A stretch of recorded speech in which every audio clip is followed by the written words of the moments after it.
Today's story is about 110 years old. In this story, 8 people were murdered. It is said to be one of the most mysterious stories of murders that has happened in the history of world of crime. It's been 110 years and it's still unsolved. We still don't know who killed those 8 people, and if there is a killer or not, or if there is a connection between the killer and the ghost. We don't know. But the bungalow where this murder took place still exists. All the things, be it a bed, chair, sofa, or curtains, are kept as it is inside that bungalow as it was 110 years ago. The story is of America. There is a town in America called Villisca. In 1912, its total population was about 2,500 only. The town was being developed. New businessmen were coming to the town to establish their business. This was an opportunity for them. It was a very peaceful town with peaceful people. There was a businessman whose name was Josiah B. Moore. He married Sarah Moore and had 4 children. They lived in a house in the town. They were very decent, quiet, and religious people. There was a church nearby. They would attend every Sunday prayer. People respected them. Everything was going happily and well. In 1912, June 10, the church where Sarah worked organized a program to celebrate Children's Day. They held special prayers and performances for children. Since the couple were very close to the church, they took their 4 children to the church in the morning. There were different functions and programs for children. At night, around 9:30, the church's award ceremony ended. The Moore family leaves for home with their 4 children. Coincidentally, 2 children from their neighborhood were also present in the same church with their parents. Since the 2 families knew each other and the children were friends, the neighbors at the Moore residence. They reached their house at around 10:45. The children were a little bit tired. They had already eaten at the church. So the children went to sleep in their rooms. Josiah and Sarah Moore went to sleep in their bedroom. They turned off the lights, closed the curtain. The night passes. The next morning, people noticed that there was no activity in the Moore residence. The windows were still closed, and the curtains were still not wrapped. The door didn't open, nor did anyone come out. They could not even hear the noise of the children. This was weird, as the Moore family used to pray every day in church in the morning. This was their daily routine throughout the year. The worried neighbors went to check and knocked on the door. There was no response. They called everyone by their names, but no reply came from inside. Worried, they called the brother of Sarah Moore, who lived nearby. They tried to open the door. It seemed strange that none of the members inside the house were replying.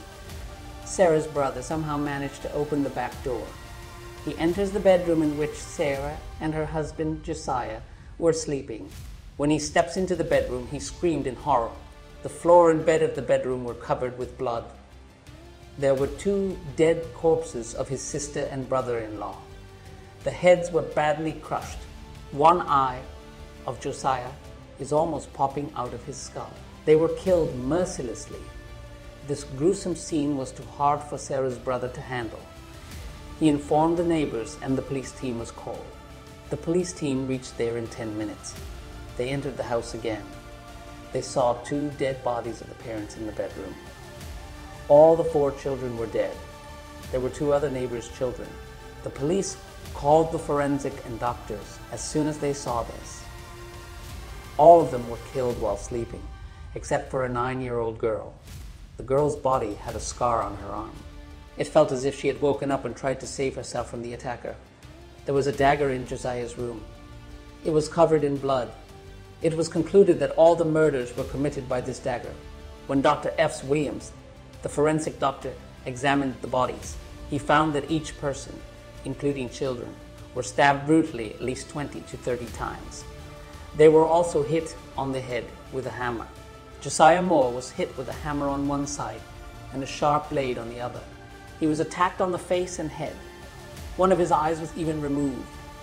Seeing all this, the forensic team inferred that the attacker hated Josiah the most. The dead bodies that were found at home were of Josiah Moore, his wife Sarah Moore, who was 49 years old, her mom, who was 11 years old, Mary Catherine Moore, who was 10 years old, Arthur Moore, who was 7 years old, Paul Moore, who was 5 years old, all Moore, who was 5 years old, and two of the neighbor's children, Ina Stringler, who was 8 years old, and Lena Stringler, who was 12 years old. So 6 children from 7 to 12 years old and 2 adults were murdered that night. When the news of 8 murders reached the people of this small and quiet town, they became very scared. It was very hard to believe. The entire population of this small town gathered outside Moore family's house and wanted to go inside to see the bodies. They were stopped by the officials. Officials said to the town people that the scene is so gruesome that after seeing that, no one could get that image out of their mind, and it would have a deep impact on their mind. Despite that, many people entered that house, thus destroying or corrupting the evidence. Fingerprints, dinner prints, etc. That could have been found during the police investigation. Police could not establish the cause of the murder. Was it personal enemy or a serial killer? If this was the task of an enemy, why did the murderer kill all the children? So these were all questions that the police were not getting answers for. After investigating, the police identified 8 suspects. One suspect who had killed his wife and mother-in-law with a knife was caught, but it was later proved that he was not present on the night the murder took place. There was another suspect who had killed 3 people in his family with a hammer. He was caught, but he too was found out to be not involved in this. There was another suspect named Kelly.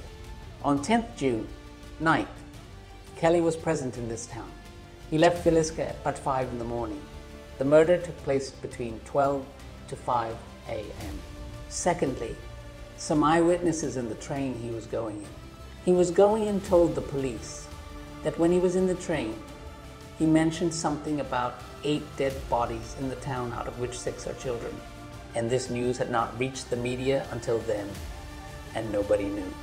Now, how did he tell the news of the murder to the passengers? How did he know? These were all the things after which the police started searching for Kelly, and finally caught him. After catching Kelly, investigation was done, and it was found from his old record. He was accused by many women of sexual harassment. In his records, there were many complaints against him, but then it was found that his mental condition was not good. The police caught him, and he accepted the murder. He said that he killed them because it was the order of God. God said that he had to fulfill his command. Hence, he killed them. He was presented in court. The jury saw his mental report card and ordered that his confession is not worth accepting considering his mental condition. He was released. The police continued their investigation and found some evidence proving that he was seen near the bungalow. He was arrested, and the trial was held again.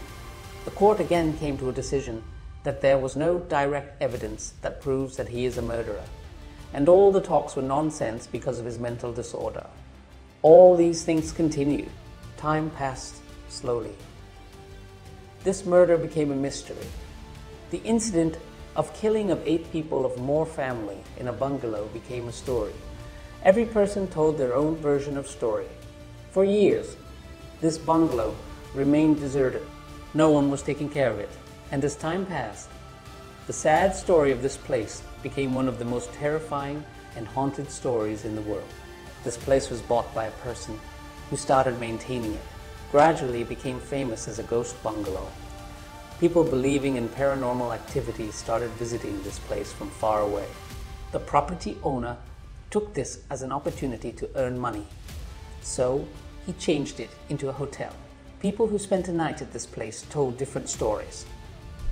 They said that they felt a strange presence when they go inside. The atmosphere feels strange. On June 10th, 2012, exactly 100 years after the incident, some men stayed in this bungalow. In the morning, people found that one of them got injured. His body had a knife mark, but the wound was not so deep. He was taken to the hospital, but no one knows who stabbed him. The person, upon being investigated, said he felt that there was a murderer in the house who wanted to kill him, although later the police and people concluded that all these things were in his mind and was influenced deeply by the incident. That is why he had chosen this date, exactly 100 years later, on the 10th of June, 2012, instead of 1912. It was possible that he got the wound while doing something with a knife, as the wound was not very deep. Anyways, different people lived in this bungalow, spent the night. They had different experiences. Now this bungalow is a museum.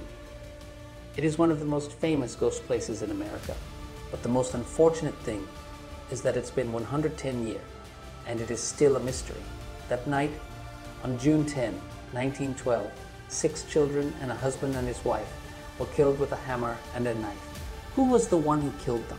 What was the reason behind their death? Where has the killer disappeared? Even today, this is a puzzle.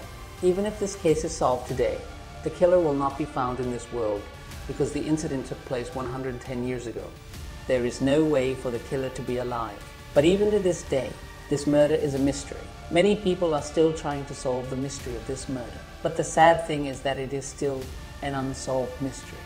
Maybe it can also be placed in the category of perfect murder.